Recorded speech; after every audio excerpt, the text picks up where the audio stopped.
Well, hello there, and welcome back to the Thai Expat Daily Show. I'm your host, Kieran Mack, as always, and delighted you've been able to tune in with us yet again for another show. Now, before we do jump into the top 4 stories trending here in Thailand, don't forget to hit the like button on the bottom of that video, and don't forget to subscribe to the channel if you already haven't. Also, hit the notification bell if you want YouTube to let you know when the next Thai Expat show is up online. Now, if you like listening to us on a podcast player, just look down below in a link in the description. We'll bring you to a wonderful website where there is a host of podcast players available for you to choose from. And finally, if you like the show, if you get value from the show, if you want to simply just buy me a coffee, you can do so using the link down in that description as well. So we're going to jump into the 4 stories that are currently trending here at the moment. It's been a slow week in the news, but we'll jump into it anyway. Suspected crypto mining operation gutted by fire in Phuket Town. Faulty wiring is believed to have started a fire that destroyed a suspected crypto mining operation in Phuket Town. The fire broke out on the 3rd floor of a building near the Thailand Post branch on Bangkok Road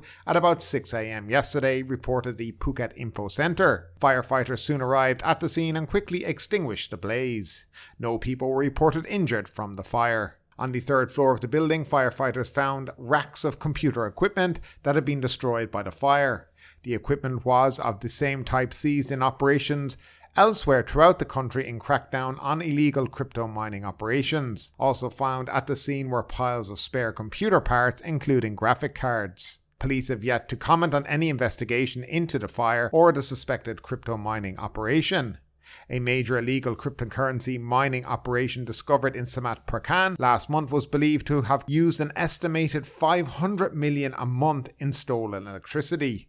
Justice Minister Somsak Thepsutin in December last year revealed that about 3,500 mining devices that illegally consumed electricity had been seized from 41 rented buildings in Bangkok and Nonthaburi. The hardware was believed to have been smuggled from China. The crypto miners were connected directly to outside power lines and over the previous 2 years had illegally drained about 500 million of electricity from the state grid, said Mr. Somsak.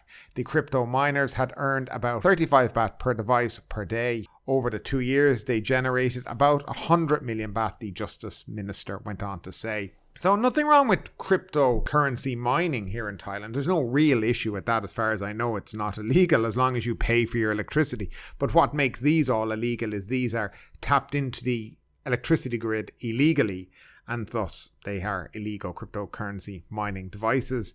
Obviously somebody, now they don't know if this actually is, they're kind of just speculating in the article, and there has been no follow-up to this story, so there is no proof that this is, but these devices do use a lot of electricity, and of course if you're getting into it, no better way to do it than to be stealing a bit of electricity so you could be profit free there, you know. Now moving along, small hotel policy gets THA approval. The Thai Hotel Association approves of the Ministry of Interior's new regulations that will allow smaller accommodations operated prior to 2016 to be regulated as hotels, as the government would be able to receive more income from tax collection. However, the association still opposes the plan to exempt larger forms of accommodation from registering under the Hotel Act. Udam Simrashakata, Vice President of the THA's Western chapter, said adding the new registered hotels would boost fair competition for 2 to 3 star hotels, which are on the same tier as the smaller accommodation, particularly in terms of tax payment.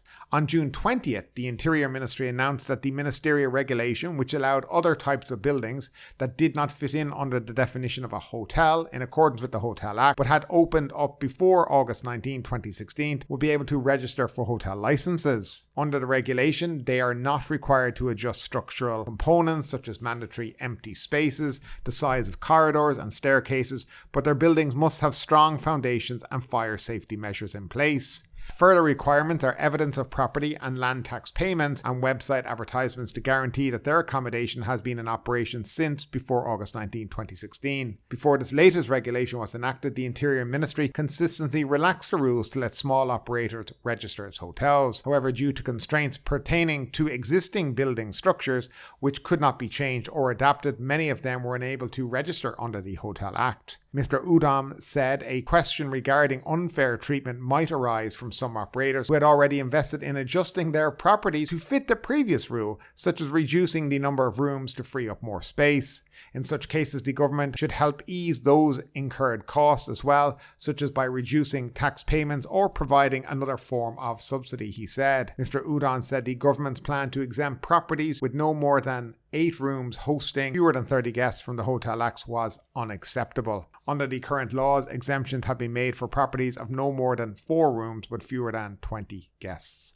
Now, it's amazing here in Thailand that breaking the law can be beneficial to you. So if you had opened up a smaller accommodation that was considered a hotel under the regulation, and you didn't bother to do a single thing to it, they've just made you legal. But the people who did open up illegal hotels brought themselves up to code are left out of pocket, because they went to the effort of becoming legal and doing all the things that they needed to become a hotel. This is so typical of Thailand.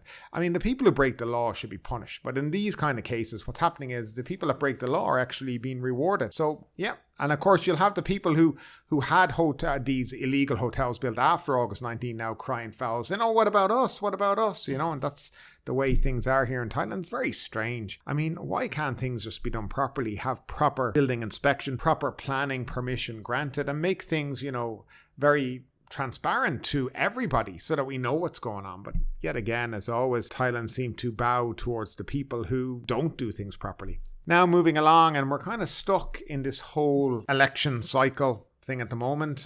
We don't know exactly where the country's going to, what's the direction. We have the winning party, which was the Move Forward Party, who won 100 and something seats anyway, followed second by the Phut Thai Party, which is the first election they have pretty much lost in the last 30 years. We have their prime ministerial candidate, Pita Limjaroenrat, who is their only prime ministerial candidate, who seems to be now the focus of attention for everybody, trying to stop him from becoming the next prime minister. And that will lead us into the next part of today's show. Other names could be put up for PM's job. More names could be nominated for the parliamentary election of the next prime minister, other than just Pita Limjaroenrat from the Move Forward Party, says Senator Akhenad Musanad. He was responding to mounting pressure by supporters of the MFP for senators to vote for Mr. Pita as the new PM. Since there could be more candidates nominated, senators have the right to vote for one who they consider to be the most suitable choice in terms of both ethical standards and capability, said General Akhenad. Well, they should gather 376 votes from the MPs from the beginning, then senators will totally opt out of voting to select the new Prime Minister altogether, he said, responding to speculation the Senate would be blamed by MFP supporters in the event Mr. Pita gets less than 376 votes. You will become the government if you get 376 votes right from the beginning. Can you? Don't make it sound like the Senate's fault, he said. Senator Jait Srivatthani said some senators had closed the door on any possible talks with the MFP as it seeks Senate support for Mr. Pita to be the next Prime Minister. The party wants to amend Section 112, also known as the Lèse Majesté law, which has put some people off, and we'll go into that in the next story.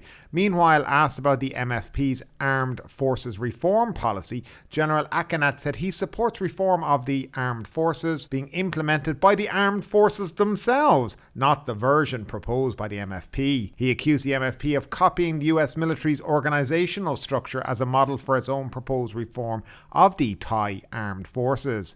Under the reforms, conscription would end, while the Defence Council, Internal Security Operations Command and Military Court would be scrapped.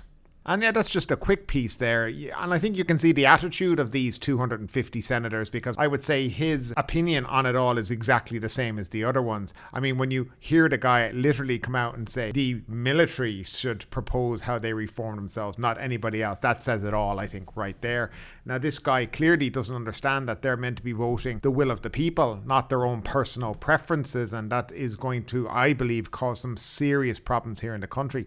I don't think Peter's going to get the votes from them. And if he doesn't, well, I think the 15, 16, 17 million people who voted for Mr. Pita will be out in the streets to make sure their voice gets heard in the near future. And I do feel this is where this country is heading down. Now, Pita has gone on to talk about some of this, and especially the Lèse Majesté 112 law, which he's been accused of wanting to scrap, which is not the case. But Pita, and basically his quote, senators should not abuse Lèse Majesté law issue.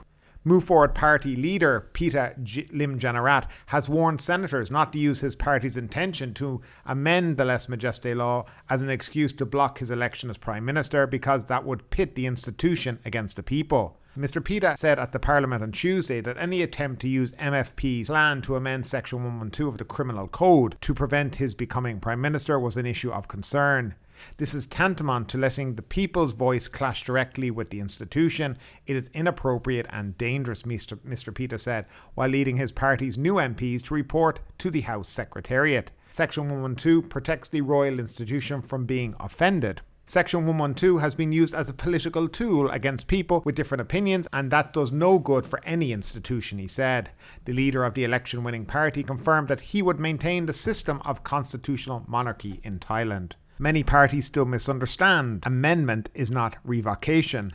There has been talks with senators, and they are starting to understand that to maintain the constitutional monarchy, there must be suitable changes at a time when Thailand is in a period of transition, Mr. Pita said. Asked to comment on senators who announced that they would not vote for him as Prime Minister, Mr. Pita said he hoped they would adhere to the principle of not going against the people's vote. His party won 151 House seats, more than any other party.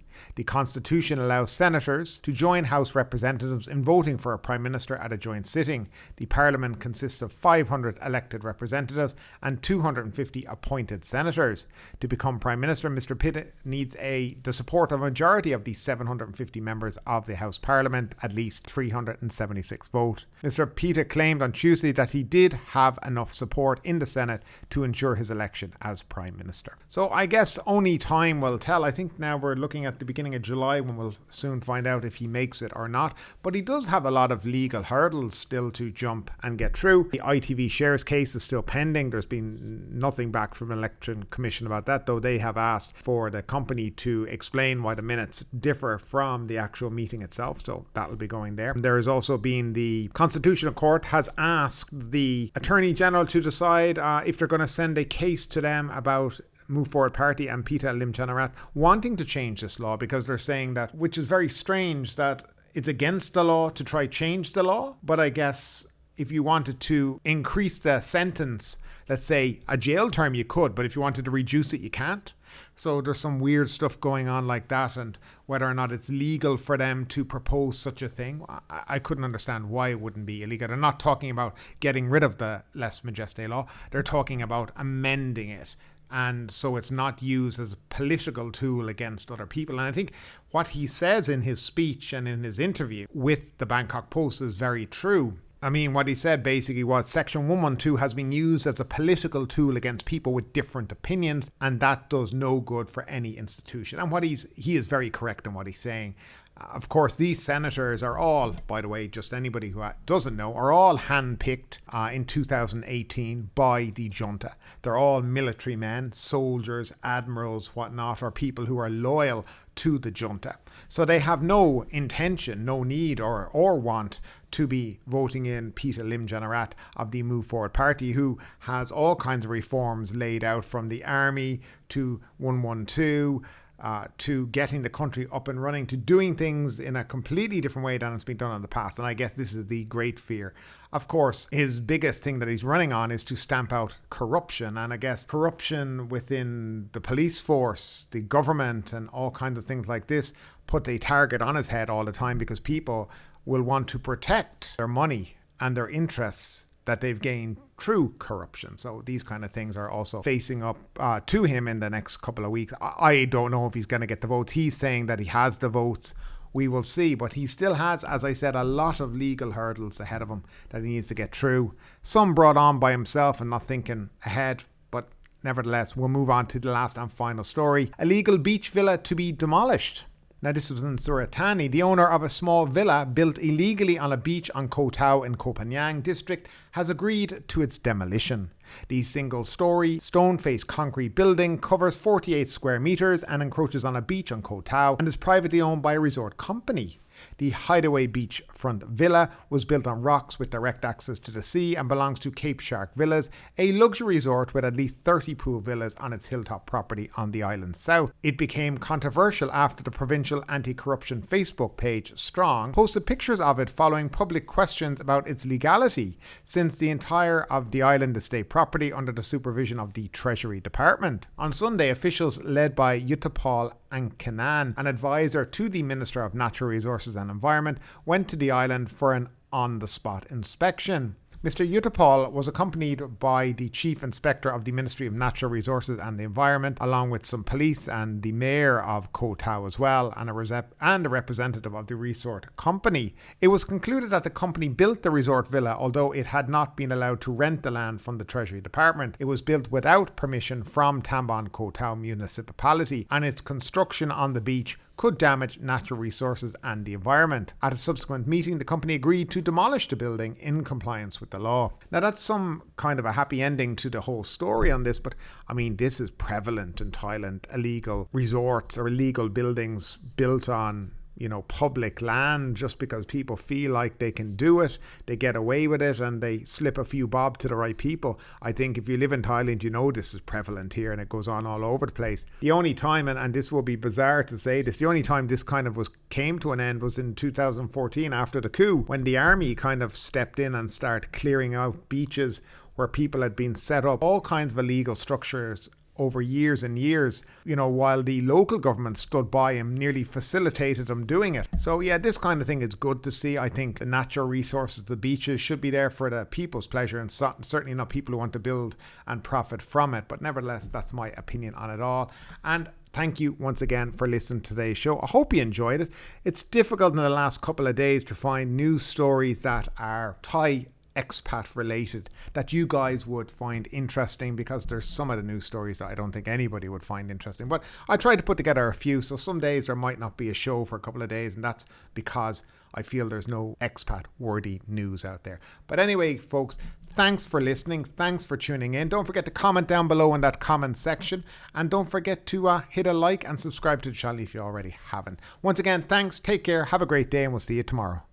But ultimately, with this story or anything else that stood out to you today, I'd love to know your thoughts in the comments down below. Because yes, this is a news show, but it's also a conversation. Now keep that conversation going. Make sure you like this video, subscribe to the channel, share the video, and do all the good stuff that does help that YouTube algorithm. But ultimately, my name is Kieran Mack. You've been listening to the Thai Expat Daily Show, and we will see you next time.